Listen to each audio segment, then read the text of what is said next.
Acidic nature of carboxylic acid. आखिर यहाँ पे इंडक्टिव इफेक्ट किस तरीके से काम करता है। ये कार्बोक्सिलिक एसिड है और यहाँ से H पॉजिटिव जब निकलेगा तो ऑक्सीजन पे नेगेटिव चार्ज आ जाएगा और ये बन जाएगा कार्बोक्सिलेट आयन। जैसे एसिटिक एसिड है तो एस्टेट आयन। अब ये ज्यादा स्टेबल है in comparison to this.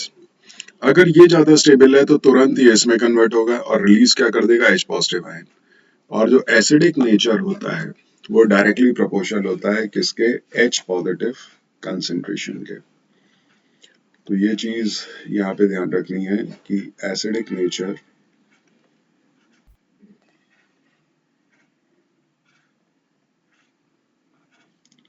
Directly proportional to H positive ion concentration.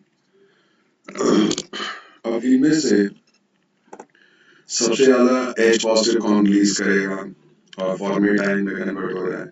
तो कहने का मतलब जो आयन है कार्बोक्सिलेट आयन, उसमें से किसकी स्टेबिलिटी ज्यादा है किसकी कम है, ये यहाँ पे समझना पड़ेगा। तो उसके लिए हम एक मॉलिक्यूल बनाते हैं और यहाँ पे चेक करते हैं। तो जैसे हमने यहाँ पे लिया R, नेक्स्ट स्लाइड में बना हुआ है। तो यहाँ पे R लिया, C डबल बॉन्ड O और ये H। ऑक्सीजन ज्यादा इलेक्ट्रोनेगेटिव है तो ये ऑलरेडी इसको शेड पेयर को इधर खींच के रखेगा। अब डिपेंड करता है कि यहाँ पे कौन सा एटम या ग्रुप प्रेजेंट है, वो प्लस इफेक्ट दे रहा है या माइनस इफेक्ट दे रहा है। तो यहाँ पे एल्काइल ग्रुप जो होता है वो प्लस इफेक्ट देता है, तो प्लस इफेक्ट की वजह से यहाँ पे डेल्टा पॉजिटिव और यहाँ पे डेल्टा नेगेटिव चार्ज आ जाएगा। ये डेल्टा नेगेटिव चार्ज ये वाले शेड पेयर को रिपेल करेगा तो यहाँ पे भी डेल्टा नेगेटिव चार्ज आ जाएगा, और ये जो डेल्टा नेगेटिव चार्ज है ये वाले शेड पेयर को रिपेल करेगा तो ये पोलैरिटी OH बॉन्ड की कम हो जाएगी। जितनी ज्यादा पोलैरिटी OH बॉन्ड की उतनी आसानी से बॉन्ड टूटेगा और उतनी जल्दी H पॉजिटिव रिलीज हो जाएगा।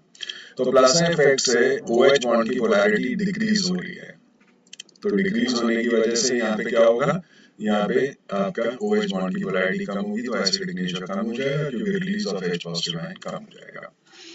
तो देखिए ये फॉर्मिक एसिड है, फॉर्मिक एसिड में आपने OH बॉन्ड तोड़ा तो OH बॉन्ड कब टूटेगा, जब ये पोलैरिटी मैक्सिमम होगी। अब यहाँ कोई इफेक्ट नहीं है, ना प्लस है ना माइनस है, तो OH बॉन्ड की पोलैरिटी नेचुरल है जो होनी चाहिए, तो बॉन्ड ये टूटेगा, H पॉजिटिव आयन रिलीज कर देगा। फॉर्मिक एसिड अगर देखा जाए सारे कार्बोक्सिलिक एसिड में से formic, acetic, propanoic, butanoic, pentanoic, in acid में सबसे ज्यादा एसिडिक फॉर्मिक एसिड है, क्योंकि जैसे जैसे एल्काइल ग्रुप बढ़ता जाएगा H की जगह एल्काइल ग्रुप बड़ा होता जाएगा, प्लस इफेक्ट बढ़ता जाएगा, नेगेटिव चार्ज यहाँ पे बढ़ता जाएगा और वो इसको रिपेल करेगा, OH बॉन्ड की पोलैरिटी कम हो जाएगी। तो OH बॉन्ड की पोलैरिटी इनवर्सली प्रोपोर्शनल है प्लस इफेक्ट के, और जितनी कम OH बॉन्ड की पोलैरिटी उतना ही उसका कम एसिडिक नेचर। जितनी ज्यादा पोलैरिटी, तो फॉर्मिक एसिड सबसे ज्यादा एसिडिक है। आप देख सकते हैं फॉर्मिक एसिड कहाँ होता है, जो हनी बीज है अगर ये काट ले तो फॉर्मिक एसिड बॉडी में इंजेक्ट होता है, चींटी काट ले तो बॉडी में इंजेक्ट होता है। तो ये कोरोसिव है, स्वेलिंग्स आ जाती हैं स्किन के अंदर, इरिटेशन होती है, तो ये फॉर्मिक एसिड का नेचर है। बट एसिटिक एसिड हम एज अ सैलेड ड्रेसिंग खाते हैं तो इससे कोई फर्क नहीं पड़ता। वो बात और है, ज्यादा खा लो तो गले की म्यूकस मेम्ब्रेन स्वेल अप हो सकती है, तो इतना बस फर्क पड़ेगा। तो ये जो चीजें हैं ये यहाँ पे हमें समझनी है। तो ओवरऑल OH बॉन्ड की पोलैरिटी पे सब कुछ डिपेंडेंट है। प्लस इफेक्ट तो इसे कम करता है लेकिन माइनस इफेक्ट इसे बढ़ा देता है। अगर आप CH3 का एक H कम कर दीजिए और वहां पे क्लोरीन लगा दीजिए तो माइनस इफेक्ट शुरू हो जाएगा। माइनस इफेक्ट में क्लोरीन जो है शेड पेयर को अपनी तरफ खींचेगा, यहाँ डेल्टा नेगेटिव चार्ज है डेल्टा पॉजिटिव, ये वाले शेड पेयर को खींचेगा तो इधर डेल्टा पॉजिटिव, ये वाले शेड पेयर को खींचेगा तो इधर डेल्टा पॉजिटिव। अब ये डेल्टा पॉजिटिव क्या करेगा, इस वाले शेड पेयर को और ऑक्सीजन की तरफ खींचेगा तो पोलैरिटी इंक्रीज कर देगा। पोलैरिटी इंक्रीज होगी, H पॉजिटिव आसानी से रिलीज हो जाएगा। तो minus effect directly proportional to acidic nature, plus effect inversely proportional to acidic nature. और एसिडिक नेचर हम किससे मान रहे हैं, release of H positive ion, कितनी आसानी से H पॉजिटिव आयन रिलीज होता है। इन आयंस की स्टेबिलिटी के बारे में भी बात करेंगे आगे। तो कार्बोक्सिलिक एसिड में acidic strength, formic acid no inductive effect, यहाँ पे है ही नहीं, ना प्लस ना प्लस आई ना minus I, maximum polarity of OH bond है। जैसे ही पानी में डालोगे H पॉजिटिव आयन कंसंट्रेशन तय करेगी एसिडिक नेचर क्या होगा। तो acidic nature directly proportional to H positive ion concentration in solution. और release of H positive ion किस बात पे डिपेंडेंट है, polarity of OH bond, OH bond की पोलैरिटी पे ये डिपेंडेंट है। हायर कार्बोक्सिलिक एसिड में बात करें तो हायर कार्बोक्सिलिक एसिड में क्या होगा, प्लस आई इफेक्ट होगा। तो प्लस आई इफेक्ट जैसे आर की वैल्यू में CH3 ले ली तो OH बॉन्ड की पोलैरिटी क्या हो जाएगी, डिक्रीज हो जाएगी, क्योंकि जो नेगेटिव चार्ज आएगा वो शेड पेयर को रिपेल करेगा। तो क्या स्टेटमेंट बनाई जाए कि higher carboxylic acid are less acidic, why, because due to plus I effect produced by alkyl group, polarity of OH bond decreases, hence release of H positive ion difficult, therefore concentration of H positive ion decreases, hence acidic nature decreases। तो इन words को अगर आप connect कर दोगे तो आपका answer frame हो जाएगा कि higher carboxylic acid formic acid से कम एसिडिक क्यों होते हैं। अब यहाँ पे R3OH रिवर्सिबल एरो, अब मैं इसकी स्टेबिलिटी की बात कर लेता हूँ आयन की। ये तो मैंने पोलैरिटी ऑफ OH बॉन्ड के बेसिस पे समझाया है, यहाँ पे मैं समझाता हूँ भाई इसके बेसिस पे। ये ज्यादा स्टेबल है, ये आपका ये लेस स्टेबल है। तो लेस स्टेबल यहाँ पे मतलब इसकी स्टेबिलिटी को लेके बात करते हैं, लेस या मोर डिसाइड बाद में करेंगे, इसकी स्टेबिलिटी को लेके बात कर लेते हैं।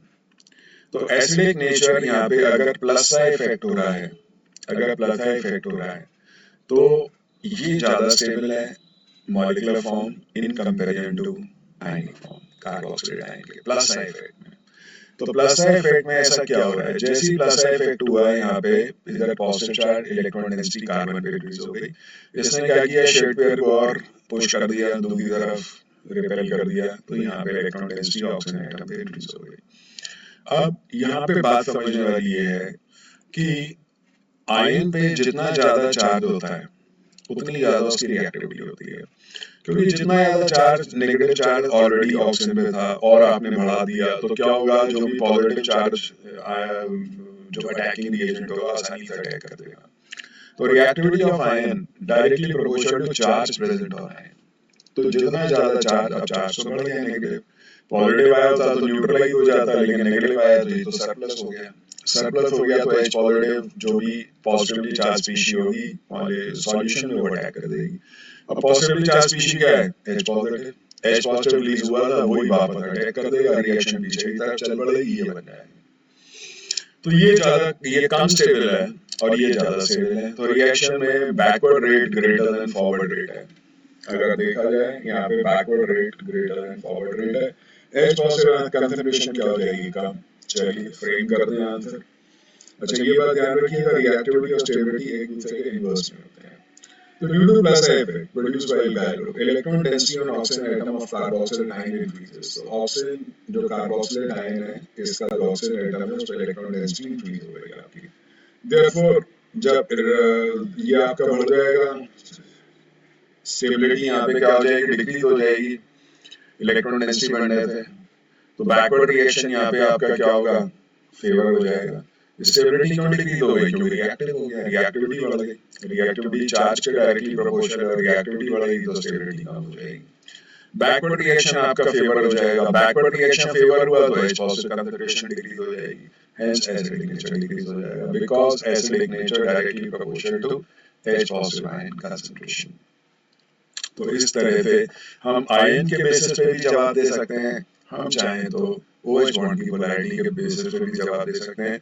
चॉइस आपकी है या क्वेश्चन की डिमांड कैसी है, यहाँ पे दोनों चीजें से हम एक्सप्लेन कर सकते हैं। इसके बाद आता है सर OH बॉन्ड की पोलैरिटी। सॉन्ग में मैं बाद में लेता हूँ, ये है डाउट।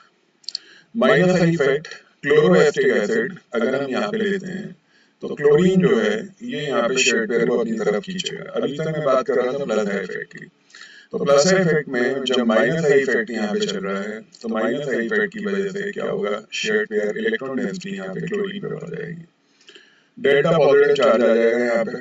डेल्टा पॉजिटिव चार्ज यहाँ क्या करेगा, शेड पेयर को अट्रैक्ट कर लेगा अपनी तरफ, इधर पॉजिटिव चार्ज आ जाएगा, ये इधर शेड पेयर को अट्रैक्ट करेगा, इधर पॉजिटिव चार्ज आ जाएगा। तो ओवरऑल यहाँ पे पॉजिटिव चार्ज आया तो ये क्या करेगा, ये वाले शेड पेयर को और अपनी तरफ अटैक कर लेगा, OH बॉन्ड की पोलैरिटी बढ़ जाएगी।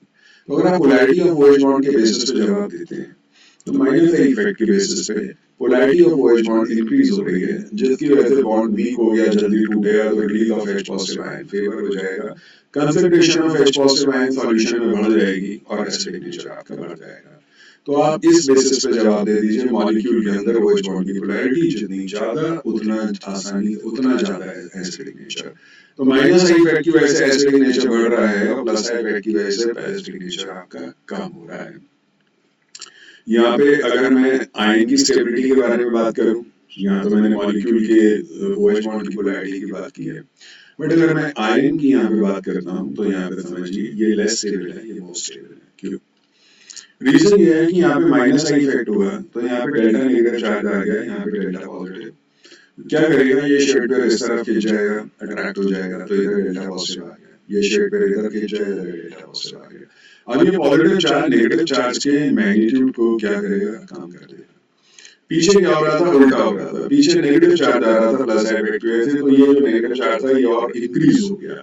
जब चार्ज इंक्रीज हुआ तो रिएक्टिविटी ऑफ आयन बढ़ गई, बट यहाँ पे नेगेटिव चार्ज डिक्रीज हो गया पॉजिटिव आयन आने की वजह से। पॉजिटिव चार्ज क्यों आया, पॉजिटिव चार्ज आने की वजह है minus effect.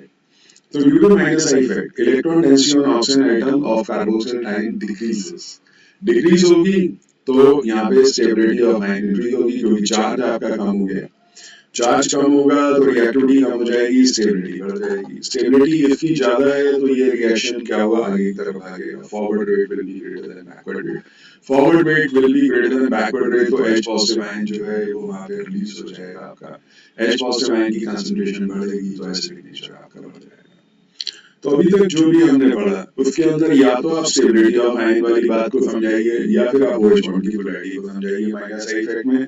In total acidic nature directly proportional to minus effect and inversely proportional to plus effect. ये बात हम एक जनरलाइज्ड वे में कह सकते हैं। अगर हमें बहुत सारे एसिड दे दिए जाए और उनको अरेंज करना हो इंक्रीजिंग या डिक्रीजिंग ऑर्डर एसिडिटी में, तो आप दो फैक्टर्स चेक करिए माइनस और प्लस इफेक्ट वहां पे कौन से हैं।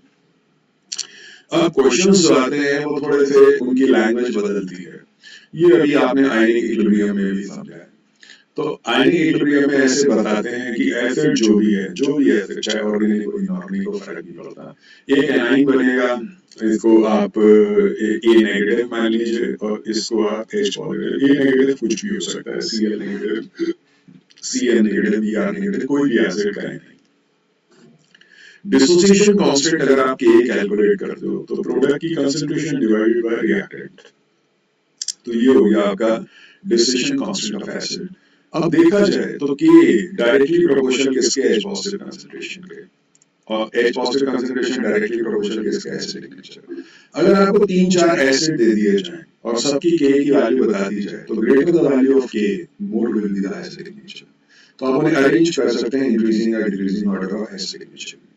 अब समझते हैं पीएच।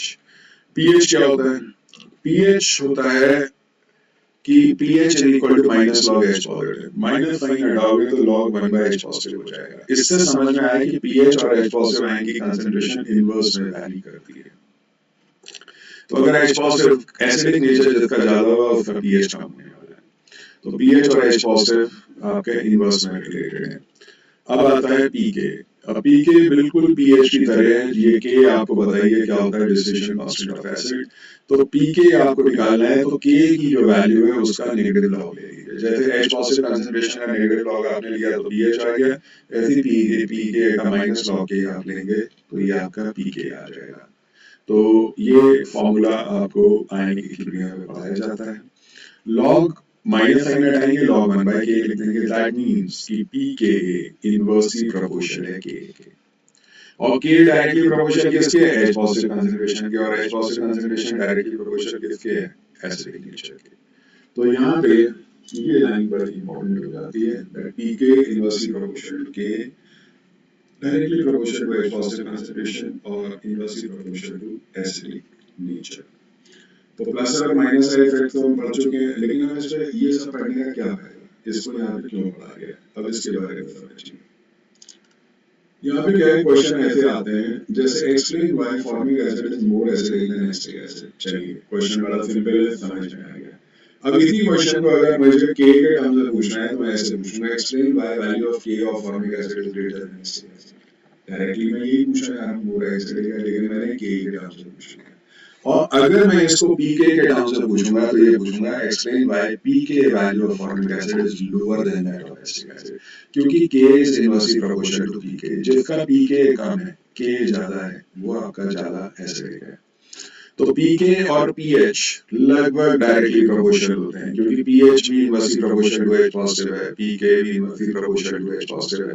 तो आप कह सकते हैं कि पीके डायरेक्टली प्रोपोर्शनल टू के होता है।